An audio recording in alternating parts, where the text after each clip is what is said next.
My name is Marissa, 27 years old, and I always thought being the perfect daughter would make my parents proud. I built my marketing career in Chicago, worked hard for everything I owned, especially my Honda Civic, that represented years of saving and sacrifice. My brother Jackson was always their favorite, though, but nothing prepared me for that Thanksgiving dinner when my parents casually mentioned they had sold my car to pay for his honeymoon.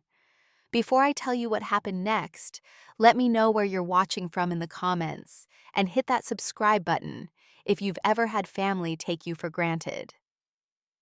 I grew up in a quiet neighborhood in suburban Milwaukee, Wisconsin, in a typical middle-class home with a neatly trimmed lawn and holiday decorations that went up like clockwork every season. My father Richard worked as an accountant at a local firm, bringing home a steady income, but always emphasizing the importance of careful budgeting. My mother Diana taught English at the local high school, beloved by her students, but somehow never quite as impressed by my own academic achievements.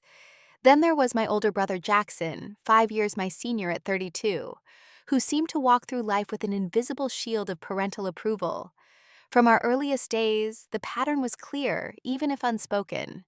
When Jackson played Little League, my parents never missed a game rearranging their schedules and driving hours for tournaments. My dance recitals, however, often saw just one parent in attendance, usually my mom slipping in late after handling something for Jackson first. In high school, Jackson was average academically, but excelled at baseball. My parents spent thousands on private coaching travel teams and equipment. Meanwhile, when I maintained a 4.0 GPA and made the debate team, their response was typically, "Good job, but don't get too focused on schoolwork to enjoy your teenage years." The debate team trips often became financial discussions with subtle suggestions that perhaps I should consider less expensive extracurriculars. I still remember the Christmas when Jackson received a used car for his 16th birthday, a Ford Mustang that needed work, but still a car. My father and Jackson spent weekends bonding while fixing it up.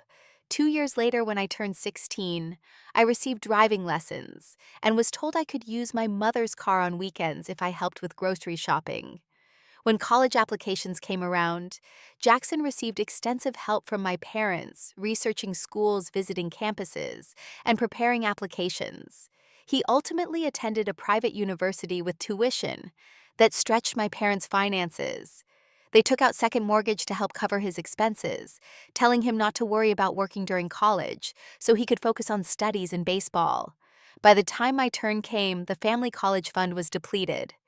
My parents sat me down for a practical discussion about community college for 2 years before transferring or considering schools that might offer academic scholarships.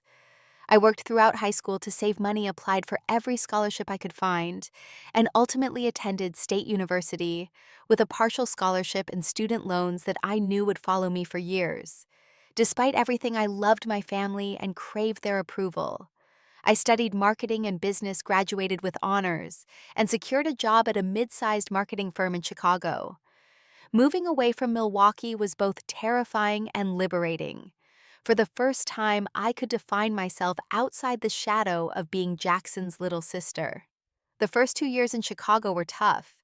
My entry-level salary barely covered rent for my tiny studio apartment and student loan payments. I took on freelance projects on weekends, worked evening shifts at a local coffee shop, and tracked every penny. My social life consisted mainly of free community events and potluck dinners with coworkers who became friends. My biggest goal was saving for a car. Public transportation in Chicago was functional but limiting. Winter commutes meant waiting for buses in sub-zero temperatures, and grocery shopping required careful planning for what I could carry home. Every month I put money aside, watching the car fund grow slowly but steadily. After 3 years of saving, I finally had enough for a down payment on a used Honda Civic with 80,000 miles. It wasn't fancy, but it was reliable, fuel efficient, and most importantly, mine. I still remember the day I drove it off the lot, the first major purchase I'd made entirely on my own. The sense of accomplishment was overwhelming. That car represented everything I had worked for: independence, responsibility, adulthood on my own terms. It meant weekend trips to explore Wisconsin state parks, the ability to visit friends in neighboring cities, and no more trudging through snow with groceries.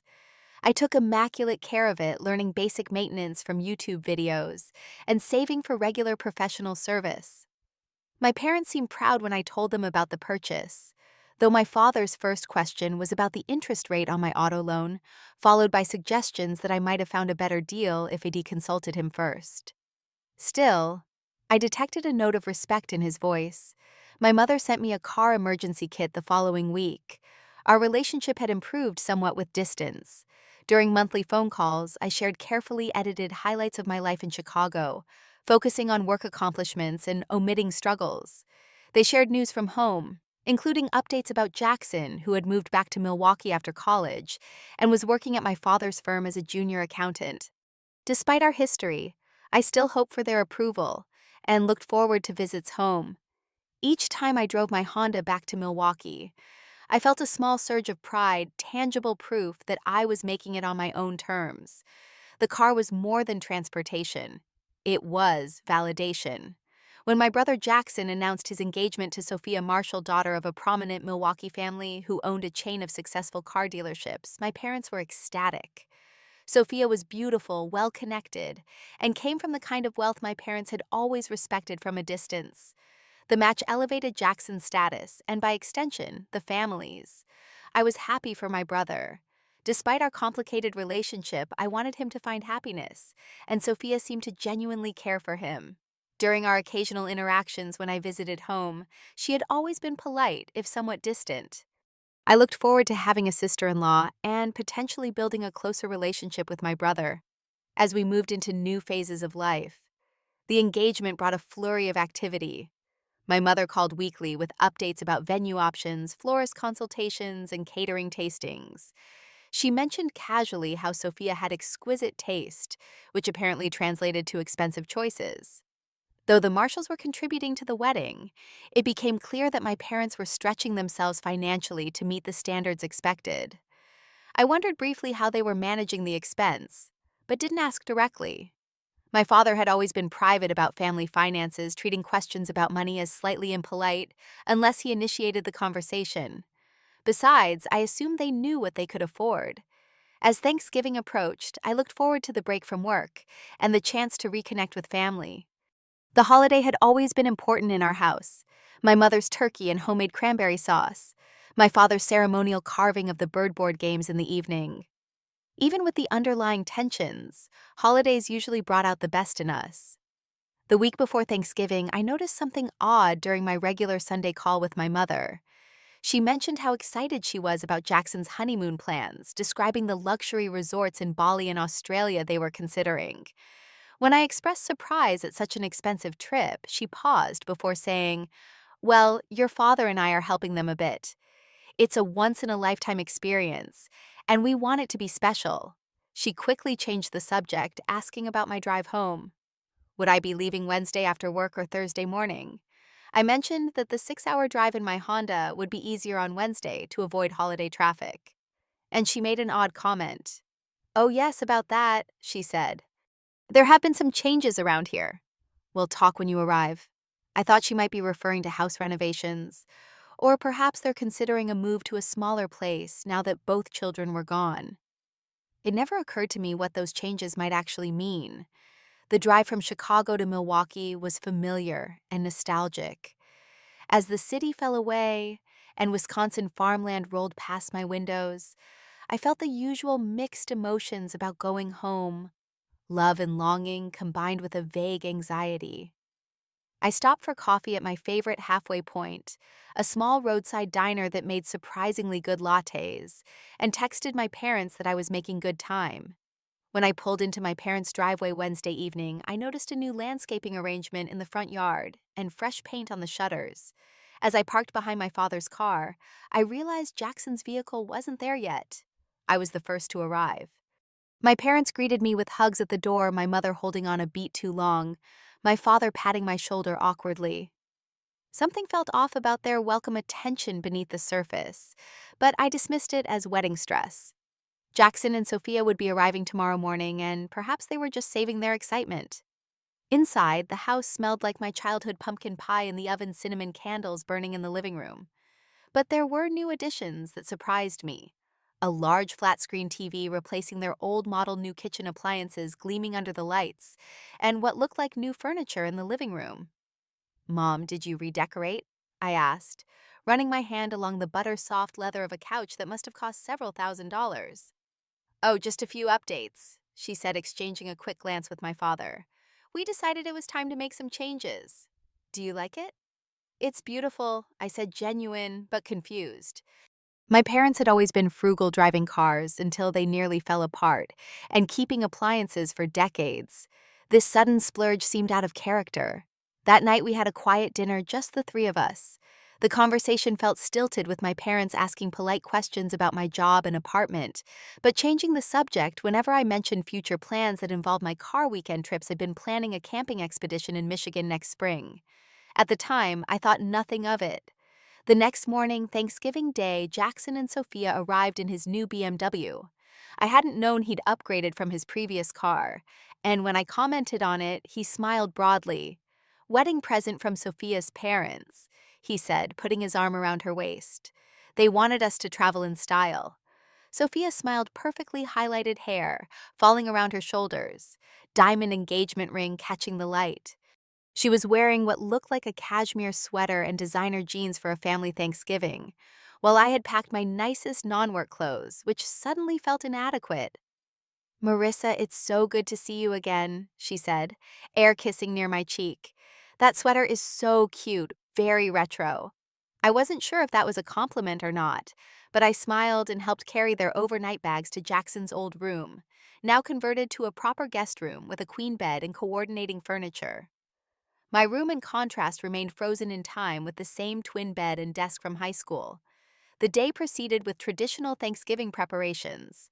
I helped my mother in the kitchen chopping vegetables and setting the table with the good china that only appeared on holidays.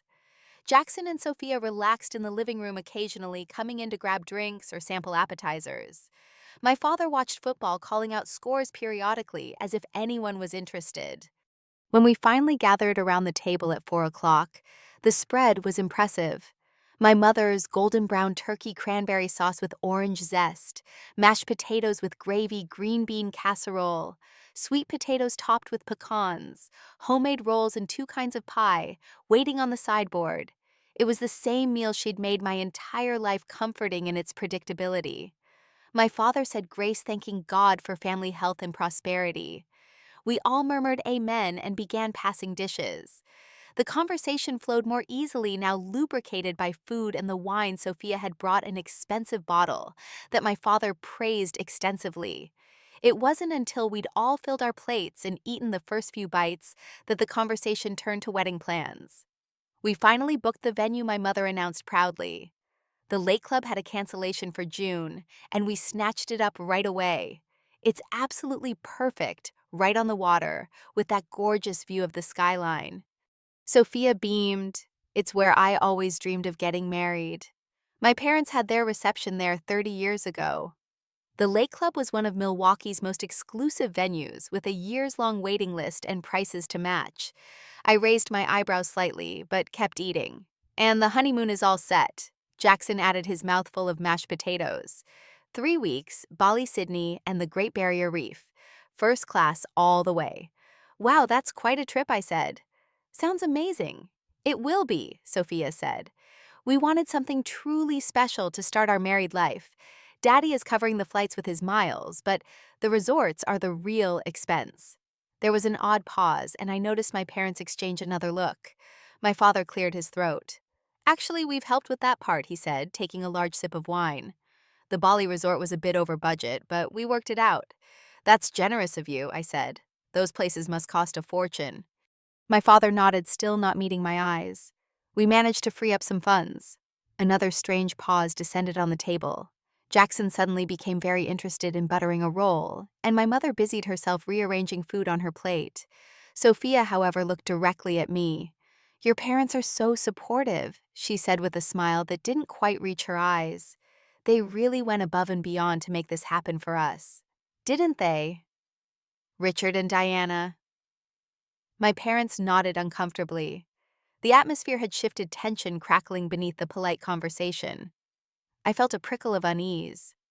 Where did the extra funds come from? I asked lightly, trying to sound merely curious rather than concerned. I thought you were trying to pay down the mortgage before retirement. My mother laughed a bit too brightly. Oh, we've had some financial adjustments. You know how it is. What kind of adjustments? I pressed, the unease growing stronger. My father put down his fork with a small clink against the china. Well, since you asked, we made some decisions about underutilized assets. What does that mean? He exchanged another look with my mother, who gave a small nod. Then he turned to me with the matter-of-fact expression he used when explaining financial matters. We sold your car, he said flatly. You don't really need it in Chicago with all the public transportation, and it was just sitting in our garage most of the time anyway. We got $14,000 for it, which covered most of the honeymoon package. You'll get over it. The table went completely silent. I stared at my father, certain I had misheard. You sold my car, my Honda. I repeated, my voice sounding strange to my own ears. Yes, my mother chimed in, as if confirming they had merely rearranged the living room furniture. We used your spare key, the one you left with us for emergencies. The dealer gave us a very fair price considering the mileage. The room seemed to tilt slightly. I put down my fork carefully, afraid I might drop it otherwise. You sold my car, I said again, still struggling to process. Without asking me, to pay for Jackson's honeymoon. Not the whole honeymoon, Jackson corrected, as if that made it better. Just the Bali portion. About 10 nights. I looked around the table, waiting for someone to laugh and tell me this was an elaborate if cruel joke, but my father's expression remained impassive. My mother looked vaguely uncomfortable, but not regretful. Jackson seemed slightly embarrassed, but not concerned, and Sophia was already moving on, serving herself more sweet potatoes. I don't understand, I finally said, my voice barely above a whisper. That was my car. I paid for it. I have the title. Well, technically, yes, my father conceded. But since we were storing it for you whenever you visit, we felt entitled to some compensation. And you can use my car when you visit now. It's not like you're stranded. How am I supposed to get back to Chicago? I asked, the practical implications suddenly hitting me. I drove here. I need to get home on Sunday. We can give you money for a train ticket, my mother offered, as if this resolved everything. Or Jackson could drive you, maybe. Jackson looked up from his plate, clearly unhappy with this suggestion. Sophia and I have plans on Sunday. Brunch with her parents. Sophia nodded. They're expecting us by 11. I felt tears burning behind my eyes, but refused to let them fall. This can't be happening, I thought. This can't be real. You had no right, I said, my voice shaking slightly. That car was mine. I worked for years to save for it. You stole from me. My father frowned. That's a very dramatic way to put it, Marissa. Family helps family. Jackson and Sophia needed this honeymoon, and you hardly used the car anyway. It's a much better allocation of resources. Better allocation, I repeated incredulously. It's not a resource to be allocated. It's my personal property that you sold without my permission. That's literally theft, my mother sighed dramatically. I told you she'd overreact, Richard. She's always been so attached to her things. I don't think I'm overreacting to having my car stolen, I exclaimed, my voice rising despite my efforts to stay calm. Keep your voice down, my father said sternly. You're making a scene over something that's already done. We'll give you some of the money eventually once the wedding expenses settle down. Some of the money, I echoed. The car was worth at least $15,000. I put down $12,000 plus all the payments I've made. We got 14 for it, my father said. And we've decided 8,000 is fair compensation considering we've let you store it here between visits. I stared at him in disbelief. So you're keeping 6,000 of my money too? Wedding expenses add up, my mother said defensively. And Jackson needed a new suit for the rehearsal dinner. The one he had wasn't quite right with the color scheme. I turned to look at my brother, who at least had the decency to look somewhat uncomfortable. But instead of apologizing, he just shrugged. It's not like you can't take the train around Chicago, he said. Lots of people don't have cars in the city. You'll adjust. Sophia nodded in agreement. Public transportation is very environmentally friendly anyway, she added with a patronizing smile. You're actually reducing your carbon footprint. Something inside me snapped. I pushed my chair back from the table and stood up. This isn't about environmentalism or resource allocation. I said, my voice now steady with anger. This is about you taking something that didn't belong to you, something I worked hard for, something I needed and valued. You're being selfish, my mother said, her voice turning cold. After everything we've done for you. What exactly have you done for me? I asked. Years of unequal treatment, suddenly crystallizing into a single question. You paid for Jackson's private university while I took out loans. You bought him a car at 16 while I got driving lessons. And now you've literally stolen my car to pay for his luxury honeymoon. My father's face flushed red. We've always treated you both fairly. A bitter laugh escaped me. That's simply not true, and I think you know it. I turned to Jackson. And you. Did you even question this? Did it occur to you that maybe taking your sister's car to fund your beach vacation might be wrong? Jackson shifted uncomfortably. They said you were fine with it. They lied, I said flatly. Nobody asked me. Well, what did you expect? Sophia interjected, her polite veneer slipping. Your parents wanted to give us the perfect honeymoon, and this was the only way they could afford it. You should be happy they're supporting our marriage. I stared at her, momentarily speechless. Then I carefully placed my napkin on the table. It'll be in my room, I said quietly. Please don't follow me. I need some time alone. As I walked upstairs, I heard my mother call after me. You're ruining Thanksgiving, but I didn't turn back. In my childhood bedroom, I closed the door and finally let the tears come. Sitting on my narrow twin bed surrounded by high school track trophies and faded posters, the reality of what had happened began to sink in. My car, my independence, my hard-earned possession was gone, sold without my knowledge or consent to fund my brother's luxury honeymoon. The betrayal felt like a physical wound. I wiped away tears and tried to think logically. My purse sat on the desk where Edie left it earlier. With shaking hands, I opened it and searched for my keyring. The Honda key was missing. They must have taken it when I arrived, knowing I would discover their deception at dinner. A surge of determination pushed me to my feet. I needed to see for myself. Quietly, I made my way downstairs, avoiding the dining room where I could still hear conversation continuing as if nothing had happened. I slipped through the kitchen and into the attached garage. The space where ED parked my Honda last night was empty. In its place was a stack of storage boxes that hadn't been there when I arrived. They'd already rearranged things, erasing any evidence that my car had ever been there. The finality of it hit me like a physical blow. Back upstairs, I sat on my bed and tried to control my breathing. I needed to think clearly to understand the full scope of what had happened. My parents had taken my spare key, sold my car without permission, and planned to give me only a portion of the money. And they expected me to accept this as normal, even reasonable. Through the floor, I could hear the muffled sounds of dinner, continuing dessert being served, coffee offered. The familiar rhythm of family holidays continued without me, as if my absence and distress were merely an inconvenience to be ignored. After about an hour, a soft knock came at my door. I didn't answer, but my mother entered anyway, a boundary violation so familiar I barely registered it. You've had enough time to calm down, she said, standing awkwardly by the door. Your pie is getting cold. I looked at her, this woman who had raised me but somehow failed to see me as a person with rights and feelings equal to her son. I don't want pie, I said quietly. I want an explanation. And an apology. She sighed and perched on the edge of my desk chair. Marissa, I don't think you're seeing the bigger picture here. This wedding and honeymoon are important for Jackson's future. The Marshalls are very well connected. This marriage could open doors for him and for our whole family. So my car was sacrificed for networking opportunities, I said flatly. Don't be dramatic, she said with a dismissive wave. It was just a car. You can get another one eventually. With what money? The money you stole from me. We did not steal from you, she said, her voice hardening. We made a family decision about a family resource. It wasn't a family resource, I said, struggling to keep my voice even.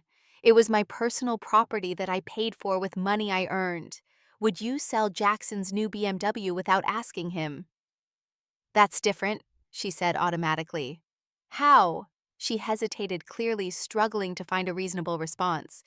Well, he uses his car every day, and it was a gift from Sophia's parents. We couldn't sell that. But you could sell my car, even though I use it every time I'm home and even though I paid for it myself, I pointed out. Do you see the double standard? My mother stood up abruptly. I didn't come up here to argue semantics with you. I came to tell you that you're upsetting everyone with this tantrum, especially your father.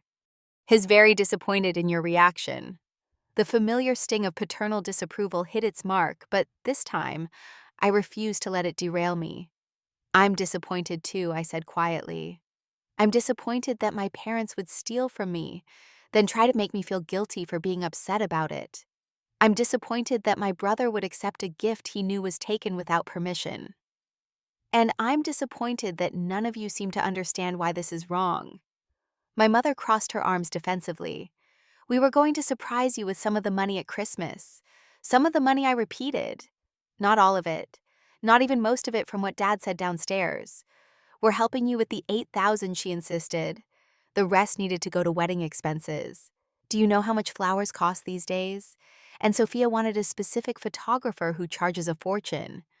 What were we supposed to do? I stared at her in disbelief. Not steal my car would have been a good start. She made an exasperated noise. I can see you're determined to ruin this holiday. When you're ready to be reasonable, you can join us downstairs. After she left, I sat in silence for several minutes, trying to process everything. Then I pulled out my phone and did something I should have done immediately. I called my friend Taylor, who had become like family to me in Chicago. She answered on the second ring. Hey there, how's the family Thanksgiving? My voice broke as I tried to respond, and suddenly I was sobbing into the phone, the whole story pouring out in broken sentences. They sold my car, Taylor, without asking, for Jackson's honeymoon. They just took it and sold it. Wait, what? She sounded as shocked as I'd been. They can't do that. That's literally illegal. You own that car. Her outrage was validating confirmation that I wasn't overreacting. I don't know what to do. I admitted, I can't even get home now. I'm stranded here. Without hesitation, Taylor said, I'll come get you. I'm at my parents' in Indianapolis, but I can drive up tomorrow. It's only about 4 hours from here. I can't ask you to do that on Thanksgiving weekend, I protested weakly, even as relief flooded through me. You're not asking, I'm offering, she said firmly. Friends don't let friends get stranded with family who just committed grand theft auto. Pack your stuff. I'll text when I'm on the road tomorrow. After we hung up, I felt stronger. Someone was on my side. Someone understood that what had happened was wrong. I wasn't crazy or selfish for being upset. Downstairs, I could hear my father turn on the television, the familiar sound of a football game filling the house. My mother was probably cleaning up in the kitchen, and Jackson and Sophia had likely retreated to their room. Normal Thanksgiving evening activities while I sat upstairs dealing with the aftermath of their betrayal. I decided to confront them again, this time armed with the knowledge that I had a way home and support from someone who actually respected me. I found them exactly as I'd imagined: my father in his recliner watching football, my mother loading the dishwasher, and Jackson and Sophia cuddled on the couch scrolling through their phones. I need to speak with all of you, I said firmly, standing in the center of the living room. My father muted the TV with a sigh. Have you calmed down? No, I haven't calmed down, I said. And I shouldn't have to. What you did was wrong, and I think you know it, or you would have discussed it with me first instead of going behind my back. We made the best decision for the family, my father insisted. Sometimes being a parent means making tough choices. I'm not a child, I said. I'm 27 years old. That car was my legal property. We were planning to help you replace it eventually, my mother said from the kitchen doorway. Maybe next year once the wedding expenses are settled. With my own money that you stole, I pointed out. How is that helping me? Jackson looked up from his phone. Look, if it's such a big deal, Sophia and I could maybe give you $1,000 from our wedding gifts. Right, babe? Sophia didn't look pleased by this suggestion, but nodded reluctantly. I suppose we could, if it would stop all this drama. I don't want your money, I said. I want what was rightfully mine. Either my car back or the full $14,000 it was sold for. My father shook his head. That's not happening. The car is already gone and we've allocated the funds. $8,000 is our final offer, and you'll get it after the new year. Then I'll be taking legal action, I said, surprising myself with the firmness in my voice. What you did is theft, plain and simple. Taylor says I should file a police report. The room went silent. My mother gasped audibly. My father stood up from his recliner. You would call the police on your own parents, he demanded, his face flushing red again.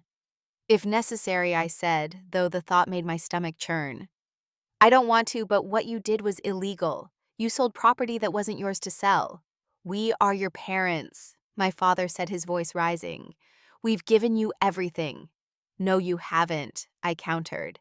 You've given Jackson everything. I've worked for what I have, including that car. My mother started crying loud theatrical sobs that had always made me feel guilty in the past, but this time I stood my ground. This is how you repay us for raising you, she wailed. By threatening us with the police, I'm simply stating facts, I said. What you did was wrong both legally and morally, and I'm not going to pretend it's okay. Jackson stood up, finally looking concerned. You can't be serious about going to the police. I am serious, I said. Unless I receive full compensation for my car, I'm prepared to take legal action. Taylor has a friend who works at a law firm. She already texted me his contact information. This declaration was met with stunned silence. Then my father spoke, his voice dangerously quiet. If you pursue this, you will no longer be welcome in this house. The threat hung in the air. It should have devastated me, but strangely I felt calm. If that's your choice, then I accept it, I said. But it won't change the facts or the law. What you did was wrong, and there are consequences for that. I told them that Taylor would be picking me up tomorrow, and that I would be staying in a hotel tonight charged to my credit card.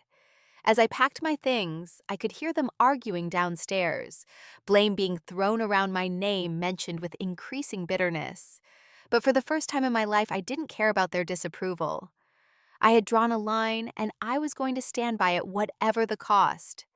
The hotel bed felt strangely comforting that night, a neutral space away from the emotional battlefield of my childhood home. I slept fitfully, but woke with a clarity I'd never experienced before. This wasn't just about the car. It was about years of inequity, of having my needs considered secondary, of being expected to accept less and be grateful for it. Taylor arrived around noon the next day, giving me a fierce hug in the hotel lobby before loading my suitcase into her Subaru. As we drove out of Milwaukee, I felt both grief and relief washing over me in alternating waves. You okay? She asked, glancing at me as we merged onto the interstate. Not really, I admitted. But I will be. During the drive back to Chicago, I poured out everything, the long history of favoritism, the dismissal of my feelings and needs, the expectation that I would always accommodate while Jackson received. Taylor listened without interruption, occasionally nodding or making sympathetic noises. When I finally fell silent, she said, You know this isn't normal, right? What they did crosses so many lines. It's not just unfair, it's actually illegal. Her validation was like cool water on a burn. For years, it wondered if I was the problem, if my perception of being treated differently was just oversensitivity or jealousy. Hearing someone else confirm the wrongness of it all was powerfully affirming. So what are you going to do? Taylor asked as we crossed the Illinois state line. I don't know yet, I said honestly. Part of me wants to just cut my losses and move on, never speak to them again. You could do that, she acknowledged. Nobody would blame you. But another part of me feels like that would just continue the pattern, letting them act however they want without consequences. I continued working through my thoughts aloud. They need to understand that what they did was wrong, not just hurtful, but actually illegal. Taylor nodded. Consequences are important. Otherwise, they'll just keep doing this kind of thing. Back in my apartment that evening, the absence of my car keys on their usual hook hit me hard. I sat on my couch and allowed myself one good, thorough cry, the kind that leaves you exhausted but somehow cleaner inside. Then I made myself dinner, opened my laptop, and began researching. I started with the legal aspects. My name was on the title, the registration, and the insurance. The car was unquestionably my property. My parents had no legal right to sell it regardless of where it was parked. Using the spare key to access and sell the vehicle without permission constituted theft in most jurisdictions. The fact that they were family didn't change the legality, though it might affect how authorities chose to handle it. Next, I contacted Taylor's friend Mark, who worked at a law firm specializing in property disputes. Though he wasn't a lawyer himself, he offered to consult with one of the partners and get back to me. 2 days later, he called with information. So I talked to Sarah Bennett, one of our partners, Mark explained. She says this is pretty clear cut. Since the car was titled in your name, only your parents had no legal right to sell it. What they did constitutes conversion, basically civil theft. What are my options? I asked, taking notes on a legal pad. You have several, he said. You could file a police report for theft, which might lead to criminal charges. Or you could pursue civil action to recover the full value of the vehicle plus potentially punitive damages. Or you could send a demand letter from an attorney, which might convince them to settle without going to court. The thought of my parents facing criminal charges made me deeply uncomfortable despite everything. But I needed to stand firm on receiving full compensation. I think I'd like to start with a demand letter, I said. Give them a chance to make this right before escalating. Mark arranged for me to meet with Sarah Bennett later that week. She was a sharp, no-nonsense woman in her 50s who listened to my story with growing indignation. Family or not, what they did was blatantly illegal, she confirmed, tapping her pen against her desk for emphasis. And their plan to give you only a portion of the proceeds makes it worse. That's like a thief saying, "I'll give you back half of what I stole, aren't I generous?" She helped me draft a formal demand letter using appropriately intimidating legal language, while laying out the facts clearly. The letter requested the full $14,000 from the sale, plus an additional $2,000 for the inconvenience and cost of temporary transportation. It specified a 30-day deadline for payment and outlined the legal actions that would follow if the deadline passed without resolution. As we finished, Sarah looked at me with kind but serious eyes. Are you prepared to follow through if they don't comply? Because sending this letter and then backing down will only teach them that they can ignore your boundaries. I'm prepared, I said, surprised by how certain I felt. This isn't just about the money. It's about establishing that I won't accept being treated this way anymore. Good, she nodded approvingly. Too many people let family get away with behavior they would never accept from anyone else. The letter was sent by certified mail the next day. While waiting for a response, I adjusted to life without a car, relying on public transportation and ride-sharing services to get around Chicago. It was inconvenient and expensive, adding to my determination to hold my parents accountable. My phone buzzed constantly with texts and calls from family members. My parents apparently had shared their version of events, painting me as ungrateful and litigious. I let most calls go to voicemail, but was surprised when my Aunt Susan, my mother's sister, called with a different perspective. I wanted you to know that not everyone in the family thinks what they did was okay, she said when I finally answered. Your parents have always had different standards for you and Jackson.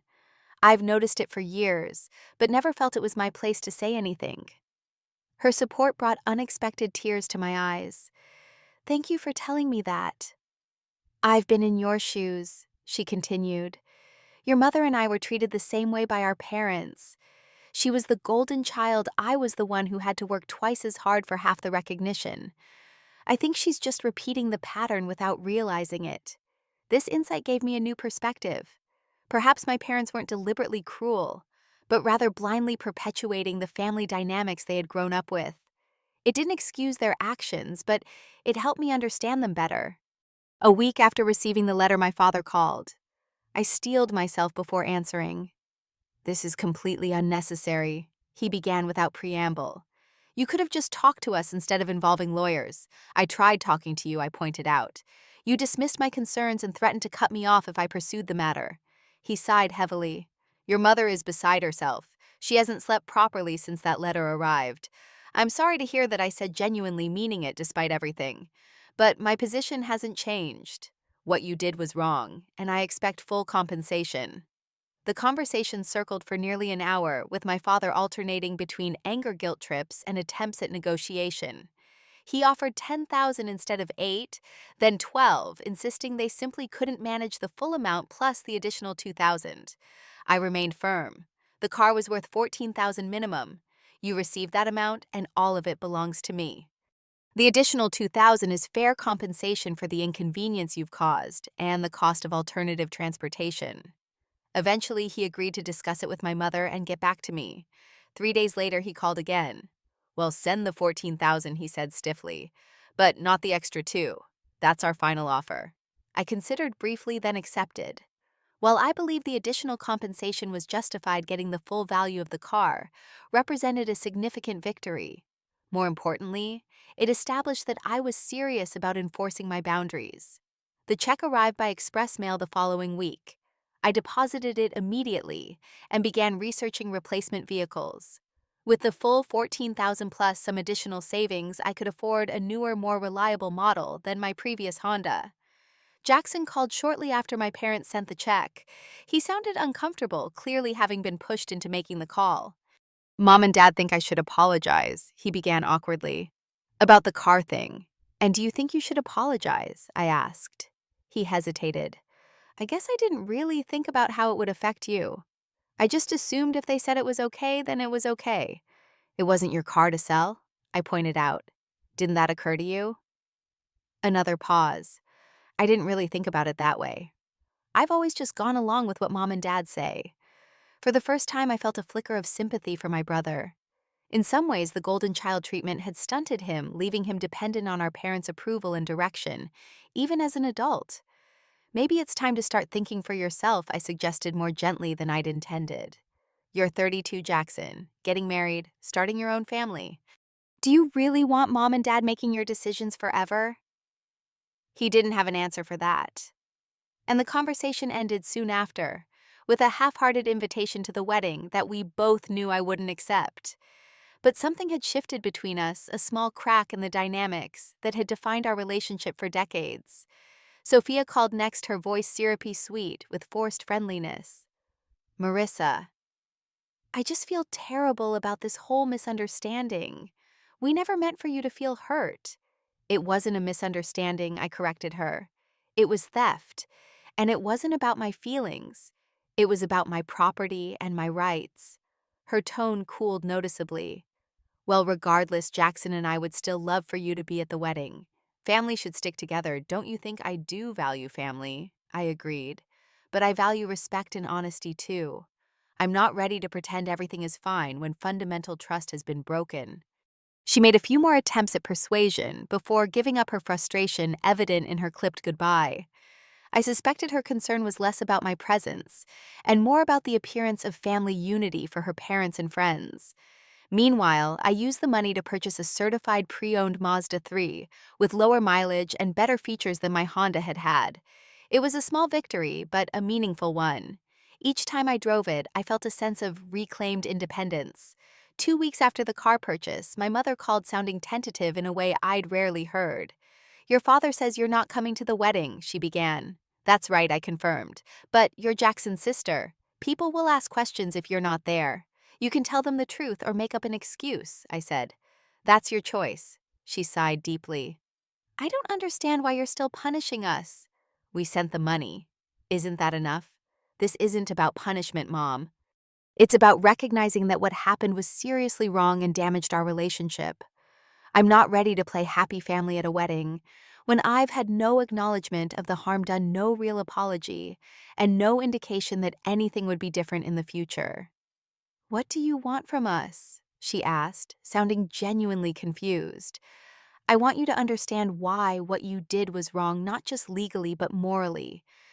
I want you to recognize the pattern of treating me and Jackson differently. And I want a genuine apology, not one that's forced or qualified with excuses." She was quiet for a long moment. "I don't know if your father will ever be able to give you that," she finally said. "He's not good at admitting mistakes." "I know," I said softly. "But that's what I need before I can move forward." The call ended without resolution, but it was the most honest conversation we'd had in years. A small step, perhaps, but still movement in a better direction. As the weeks passed, I found myself feeling stronger and more centered. Standing up to my family had been terrifying, but ultimately liberating. For the first time in my life, I had established a boundary and held firm despite pressure, guilt, and emotional manipulation. The experience had ripple effects in other areas of my life too. At work, I spoke up in meetings more confidently and negotiated for a raise that was long overdue. In my friendships, I became more honest about my needs instead of always accommodating others. and I started seeing a therapist to work through the deeper patterns from my upbringing that had led me to accept unequal treatment for so long. Jackson and Sophia got married in June, as planned. I didn't attend, sending a modest gift card instead, with a brief but sincere note wishing them happiness. My parents sent stiff formal updates about the event, clearly still hoping I would change my mind about reestablishing normal family relations, without the difficult work of genuine reconciliation. It wasn't until Thanksgiving approached again that things began to shift more substantially. My mother called in early November, her voice hesitant. "We were wondering if you'd consider coming home for Thanksgiving this year," she said. "Your father and I have been doing some thinking and some talking. We we miss you." "I appreciate that, Mom," I said carefully. "But I need more than just missing me. I need acknowledgement of what happened and why it was wrong." To my surprise, she didn't deflect or defend. Instead, she said, "I understand. We did wrong by you, not just with the car, but in other ways too, for a long time." The admission, partial as it was, caught me off guard. "Thank you for saying that. Would you be willing to come for Thanksgiving so we can talk more about it in person?" Your father finds these conversations easier face to face. I considered carefully, weighing the potential for real change against the risk of falling back into old patterns. "Is Jackson coming?" "No," she said. "He's spending the holiday with Sophia's family this year. It would just be us." That made the decision easier. "I'll come," I agreed, "but I'm driving my new car and am getting a hotel room, not staying at the house. I need some space of my own." She accepted these conditions without argument, another small sign that something might genuinely be shifting. When Thanksgiving arrived, I drove my new Mazda to Milwaukee, feeling both nervous and cautiously hopeful. The hotel room I had booked provided a necessary safety valve and escape if things went poorly, a signal that I was participating on my terms. My parents greeted me at their door with careful hugs, my father patting my shoulder awkwardly, my mother holding on a beat too long, just like always, but with a new undercurrent of uncertainty. The house looked the same, yet my perception of it had changed fundamentally. This was no longer the place that defined me, but simply the home where my parents lived, a distinction that felt important. Dinner was more subdued than previous Thanksgivings, just the three of us around a table that suddenly seemed too large. My mother had made all the traditional dishes, but in smaller quantities. After the pumpkin pie had been served, my father cleared his throat, looking deeply uncomfortable, but determined. "Your mother and I have been doing some reading," he began, glancing at her for support. "About family dynamics and favoritism." I nodded, waiting for him to continue. "It seems we may have been unconsciously repeating patterns from our own childhoods," he said, each word seeming to cost him considerable effort. "Your mother was treated as less important than her sister by their parents, and my parents clearly favored my brother over me." I glanced at my mother, who nodded confirmation, her eyes shining with unshed tears. "We never intended to do the same to you and Jackson," my father continued. "But looking back, I'm forced to admit that we did. And that was wrong." The simple acknowledgement, delivered without excuses or justifications, was more powerful than I had expected. "Thank you for saying that, Dad." As for the car, he went on, his voice strengthening. "What we did was inexcusable.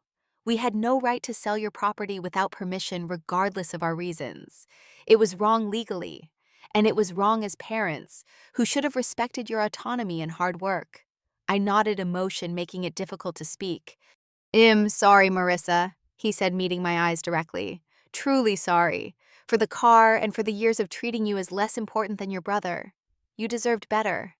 My mother reached across the table to take my hand. "We've spent a lot of time talking about this," she added, "about why we did what we did and how it affected you. We're seeing a family therapist, trying to understand our patterns better." This surprised me. My parents had always dismissed therapy as unnecessary handholding for people who couldn't handle their own problems. The fact that they were willing to try it showed a level of commitment to change I hadn't expected. "I'd like us to rebuild our relationship," my father said, "if you're willing to try. On your terms, with whatever boundaries you need." In that moment, I realized something profound. The car had been valuable to me, yes, but what I had truly fought for was recognition of my worth as an equal member of the family. And for the first time, I felt that recognition from my parents. "I'd like that too," I said softly. "But it will take time and consistency." We understand, my mother nodded. We're committed to doing better. Later, as I drove back to my hotel, I felt a weight lifting that I hadn't even realized I was carrying. The relationship with my parents was far from healed, but the foundation for real healing had been laid: honest acknowledgement, genuine remorse, and commitment to change. In the months that followed, we began the careful work of rebuilding trust. There were setbacks and old patterns occasionally resurfaced, but there was also genuine effort and slow, steady progress. My parents continued their therapy, and eventually I joined them for a few sessions to work through specific issues together. Jackson and I began to develop a different kind of relationship, too, one less defined by our parents' favoritism, and more by who we actually were as adults. It was awkward at first, neither of us quite sure how to relate, without the familiar dynamic of golden child and afterthought. But gradually we found common ground and even moments of real connection. One year after the car incident, I drove my Mazda back to Milwaukee for another Thanksgiving this time, staying at my parents' house in a gesture of growing trust. Jackson and Sophia joined us their first year of marriage, having mellowed them both somewhat. The conversation was occasionally strained, but fundamentally different from years past, more equal, more respectful of everyone at the table. As we shared pumpkin pie, my father raised his glass in a toast. To lessons learned, however painfully, and to family bonds strengthened by honesty. We all raised our glasses, and I felt a sense of peace that had once seemed impossible. Not because everything was perfect, it wasn't, and probably never would be, but because we were finally seeing each other clearly and choosing to build something better than what had come before. The car that had been taken from me had represented independence and achievement. Its loss had been painful, but had ultimately forced a confrontation that was long overdue. And what I had gained in its place: self-respect, boundaries, and a more honest relationship with my family, was worth far more than $14,000, or any vehicle, no matter how beloved. It's been 5 years since that Thanksgiving, when my parents announced they'd sold my car to pay for my brother's honeymoon. 5 years since I drove away from them in tears, feeling betrayed and powerless. 5 years of rebuilding, reconnecting, and redefining what family means to me. The journey hasn't been easy, but it has been transformative.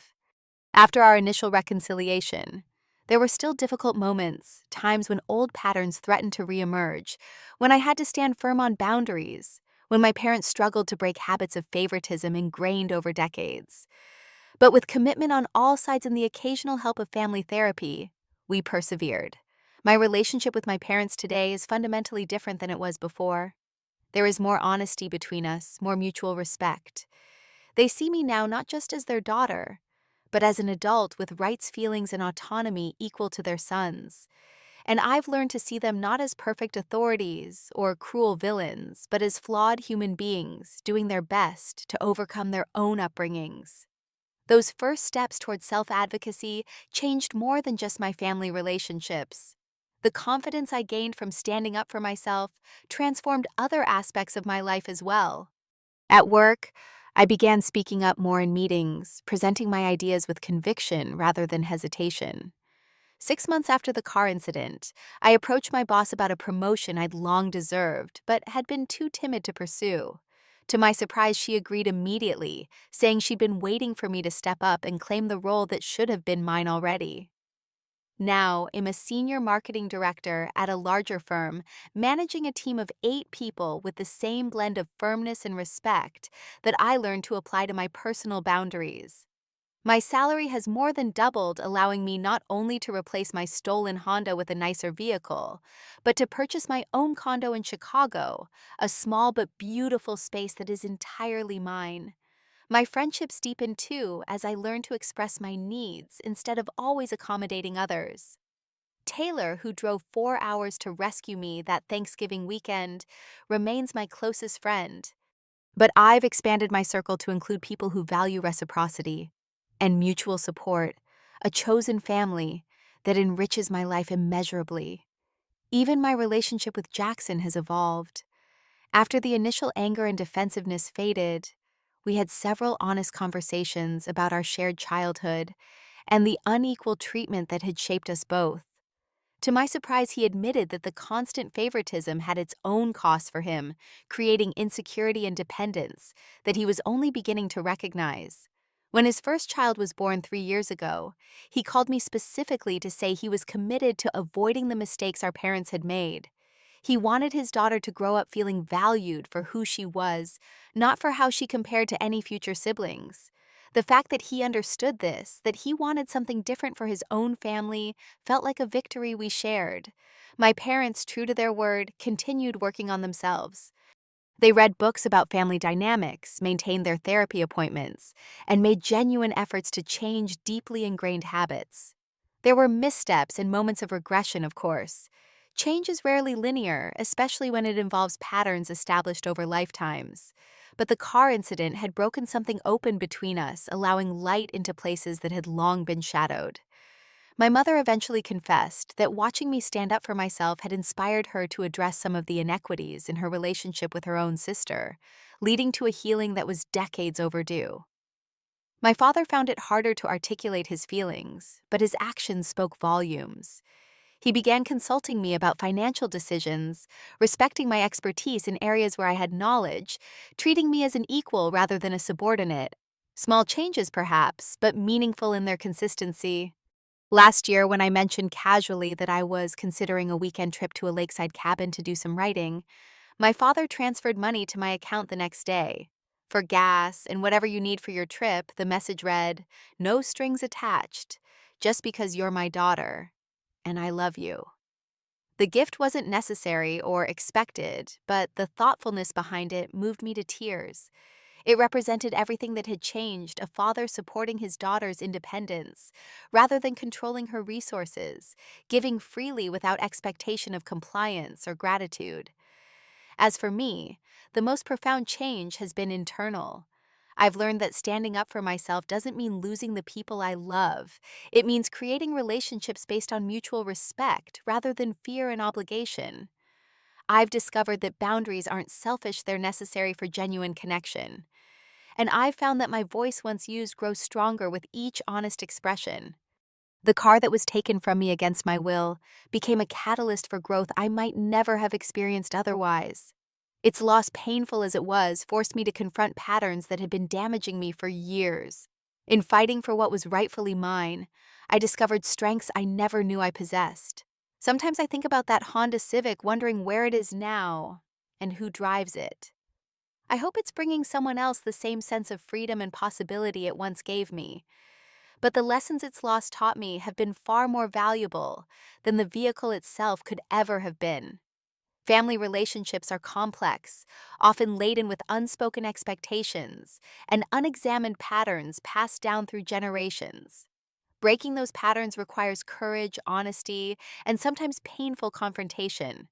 But on the other side of that difficulty lies the possibility of connection based on truth rather than compliance, on mutual respect rather than control. If you're facing your own version of my story, a family that takes you for granted, boundaries that have been crossed, a sense that your needs always come second, I want you to know that change is possible. Speaking your truth may be frightening, but silence only perpetuates patterns that diminish you. You deserve to be seen, heard, and respected, especially by those who claim to love you. Standing up for yourself isn't selfish, it's necessary not just for your well-being, but for the health of your relationships. People who truly care for you may initially resist your boundaries, but those worth keeping in your life will ultimately respect them. And in that respect, you may find a deeper connection than compliance ever allowed. Have you ever had to stand up to family for your own well-being? What happened, and how did it change your relationships? Share your story in the comments below. And if this resonated with you, please hit like and subscribe for more stories about navigating complex family dynamics with courage and self-respect. Your journey matters, and you're not alone on it. Thank you for listening to my story.